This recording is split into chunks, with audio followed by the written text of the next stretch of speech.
war on cash is here, and that's what I want to talk to you guys today about. It's kind of scary that these megalomaniacs are proposing what honestly is beginning to look more and more like the mark of the beast. And it's, in a sense, divine providence that we have gotten the gift of crypto during a time where technology is being used against us. Now, the war on cash has already started, and we see their desire to use medical martial law as an excuse to keep us away from cash. And well, that's kind of like where we're at right now. And the Central Bank of Europe issued recently a report about what they call central bank digital currencies. And these currencies are not scarce. They're actually unlimited in supply, just like any central bank. They want to have the ability to print as much of their garbage as they deem fits their agenda. These will be systems of mass surveillance, and if for any reason they don't agree with you, they will shut down your account and confiscate your capital from their accounts.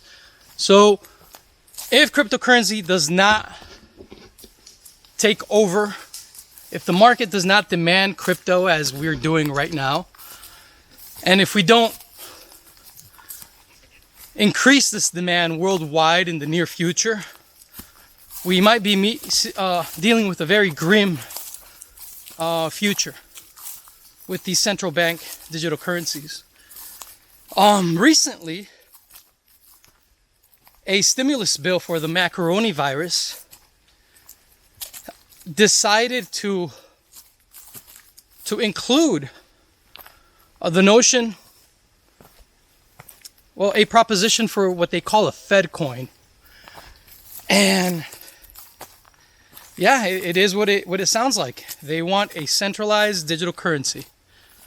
Now, yes, the war on cash is here, and they're trying to mimic central currencies, but we know that these central bankers will never be able to compare with the brilliance of what decentralized cryptocurrencies are. And again, we know that their end game is complete mass surveillance. So Jeff Burke recently wrote something, and I'm gonna quote him a little bit here. He said that the whole point of central banking is communist style control over the issuance of money. And that's, if they control the money supply, they control everything. And they know that, and that's been their end game. We know that socialism and communists, they hate competition. And governments and central banks, which are part of that design, they hate competition.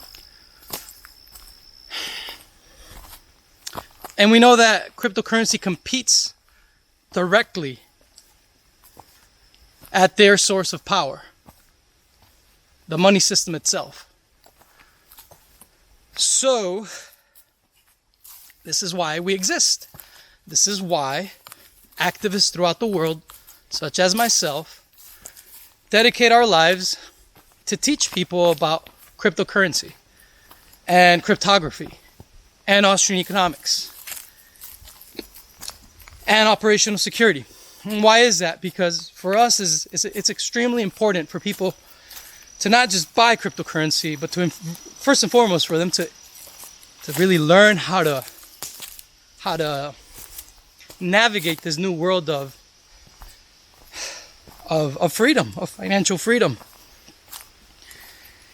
Thank God that cryptocurrencies are designed in a way in which they cannot be stopped.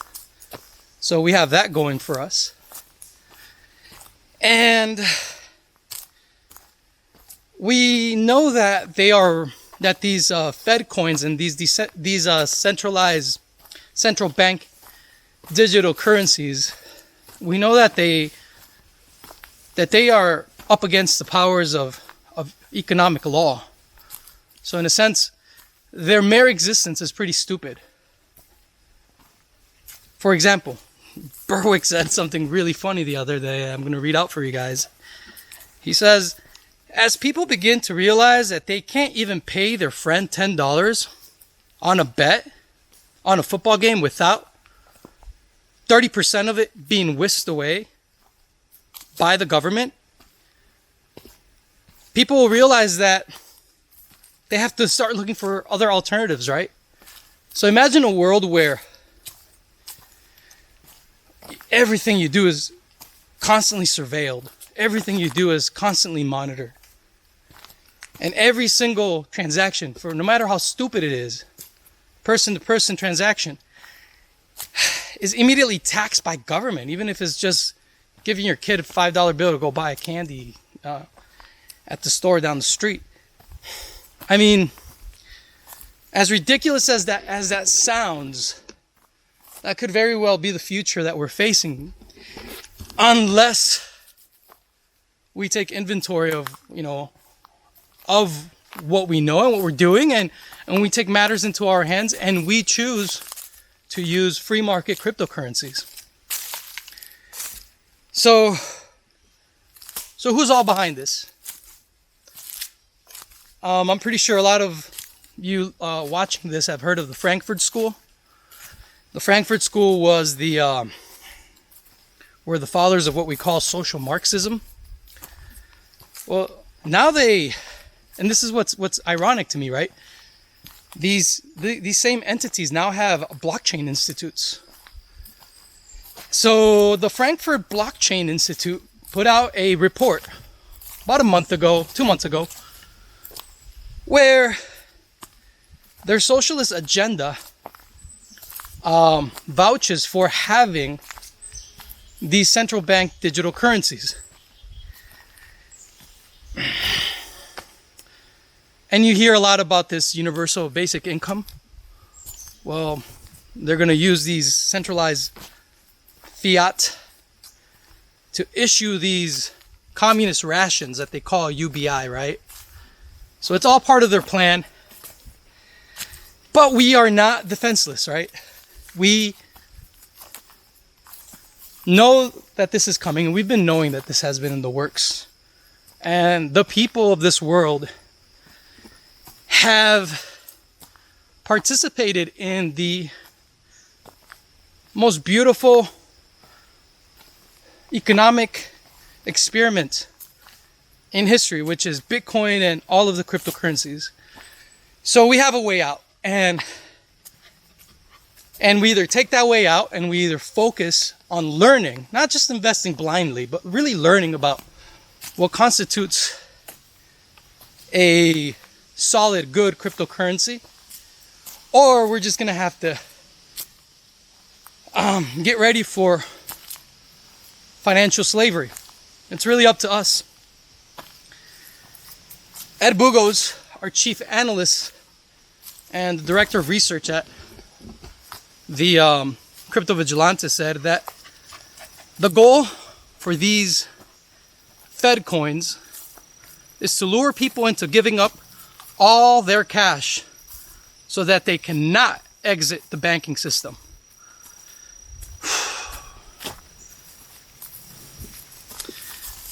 And under monetary economic principles, we know that these Fed coins will not be good money. To start off, they will be centrally controlled. They will not be scarce. It will be a surveillance apparatus. Again, I'm repeating myself, but it's, you guys, I really want to drive this home.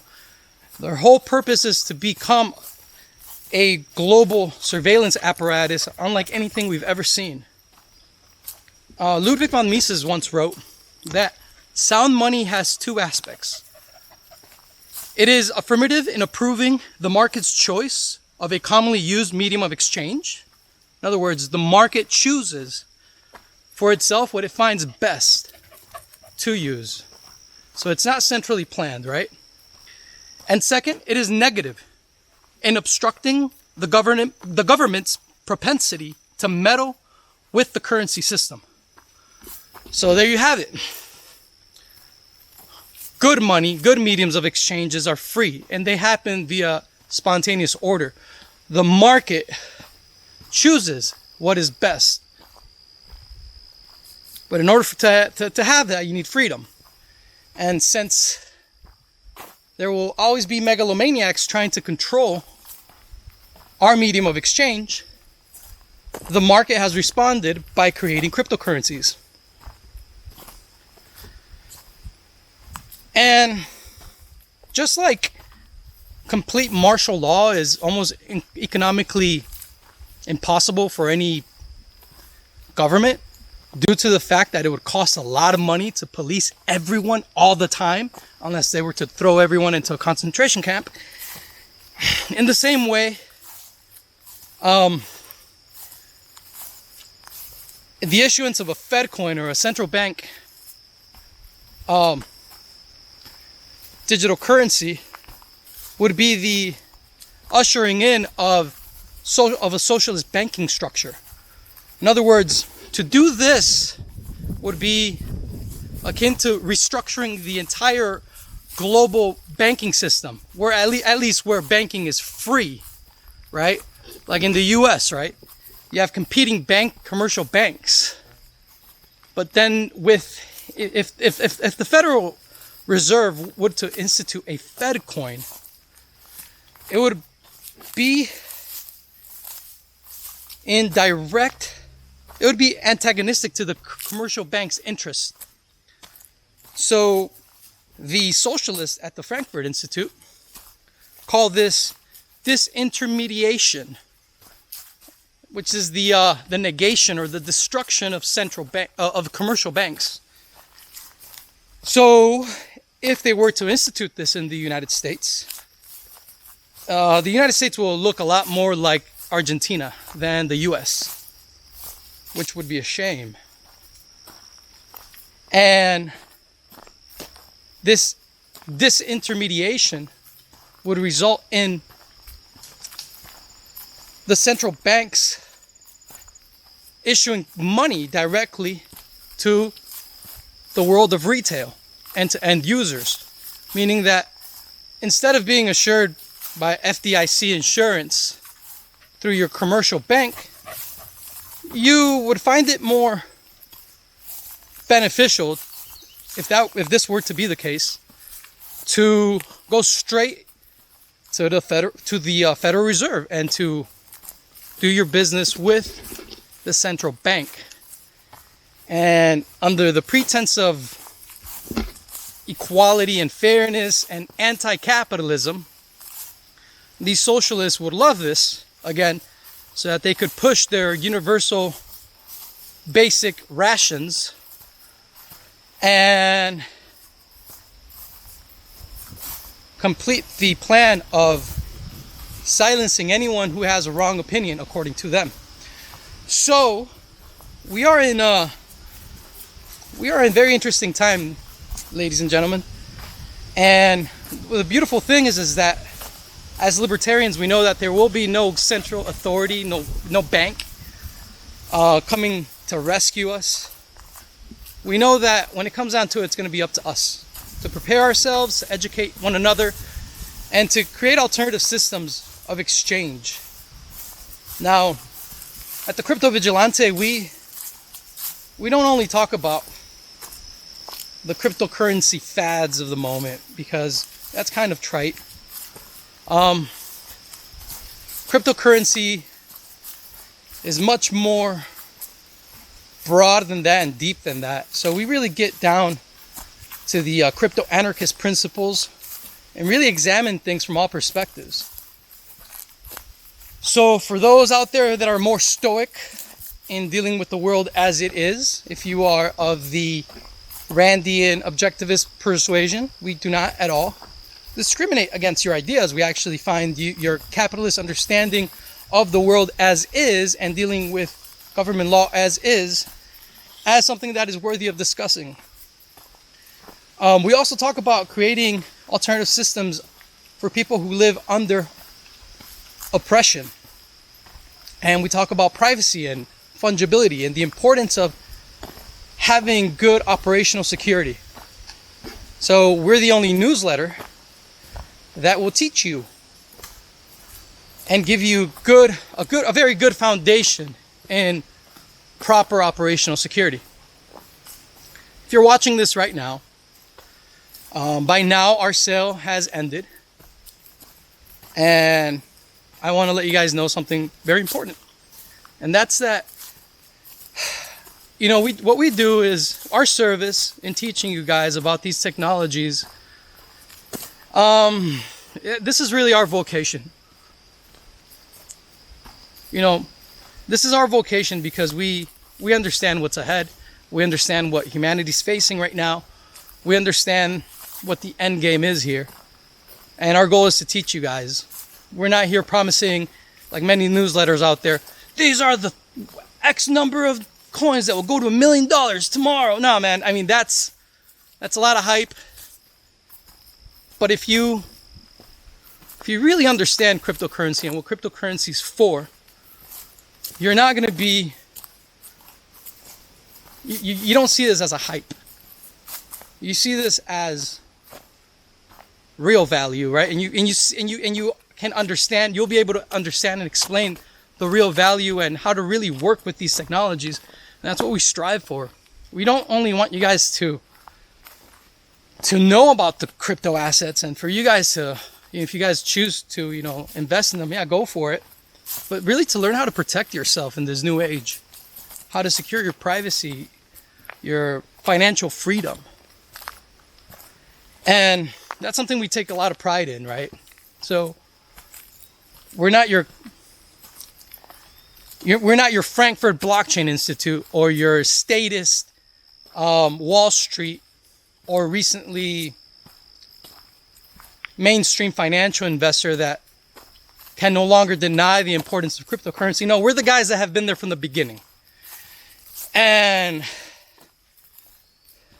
alongside with Berwick, Ed Bugos, Mr. X, and Mr. W, we welcome everyone that's a new subscriber, and we want you guys to know that we are doing our best to keep things as affordable as possible for everyone, because we need as many people as possible to be well versed in cryptocurrency and in cryptography for what's ahead. We are only as safe as our peer nodes are safe, our human nodes are safe. So that's kind of where we're at. We take this very, very serious, and we want to make sure that you guys really know your stuff, that you guys are secure. So with us, we'll give you at least 4 reports a week. And by far, guys, I know we're the cheapest newsletter in the world, especially for the quality of content that we produce. And yes, I'm saying this because it is the truth and it is the reality. And because I'm proud of that reality that we're able to offer this.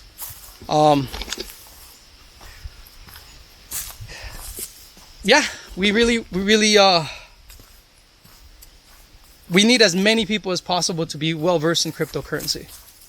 And I mean, not just the fad, whatever's the fad right now. I'm talking about the real deal. And to really understand what these technologies are about. These are not just get rich quick schemes. If that was the case, I mean, they wouldn't be worth what they are now. I mean, their proof of work in themselves shows us that these things are solid, and I can get into the fundamentals of it and talk for days about it. But that's what we actually do in the newsletter. So in spite of us no longer having the sale, we're still the cheapest newsletter in the space. We have competitors that charge $5,000 a year. One of these competitors actually thought that Monero was an ERC20 token, which it's like we just laugh about this all the time. Like, really? You thought Monero was part of the Ethereum network? Really? And come on. We have other competitors that are very, very quick in telling people about these amazing, incredible gains, and nothing but hype, and then you find these same people losing up to over 70% in the 1 month. So it's, you know, like the Frankfurt Blockchain Institute. Now everyone has an opinion on blockchain and cryptocurrency. Everyone in the world has an opinion, and everyone is an expert. I alongside many cypherpunks that came into Bitcoin early, you know, a lot of these guys have kept quiet, and the guys that know the most are not out there speaking. I saw Jeff Berwick doing this on his own, and he's like, Raph, let's do this. And I couldn't keep myself from saying, yeah, let's do this. And I brought along with me the most badass person that I can think of to do this with me. That's Mr. X. And then Mr. X and I, we mutually knew, who is now Mr. W, from our path in crypto. And we've always respected his work. He's just incredible. And he's the newest member of our team, and we're really happy to have him. So we got Mr. X, Mr. W, Ed Bugos, Jeff Berwick, and myself. And this is our vocation, guys. And in a sense, yes, we want to be as affordable as possible, but we also have to be sustainable as a service. So know that we're still way cheaper than our competition. Know that you are getting the crypto anarchist perspective that is focused and based on Austrian economics. Know that just holding cryptocurrency is not enough. You have to know how to hold it. When people ask me, hey Raph, what do I do? What do I buy it? I'm like, you know what? The best investment you can have is you go just rent yourself an Airbnb. Take your laptop, take your computer, and sit down for 2 weeks and just read material that I'll send you. And that's what kind of has been my answer for many years, because the learning curve is steep, and a lot of people are recognizing just by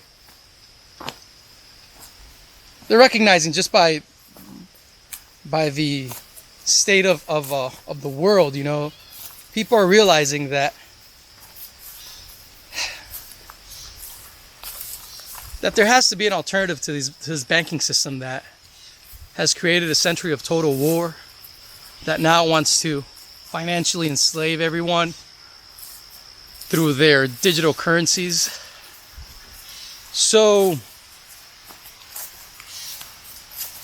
yeah, guys, I just wanted to share these thoughts with you. I promise you that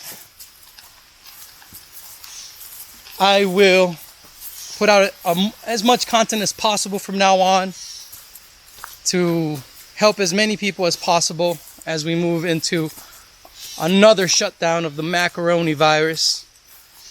And yeah, thank you for listening. And I mean, I don't want to leave you guys on a note that's a little bit melancholic. I'd rather just leave you guys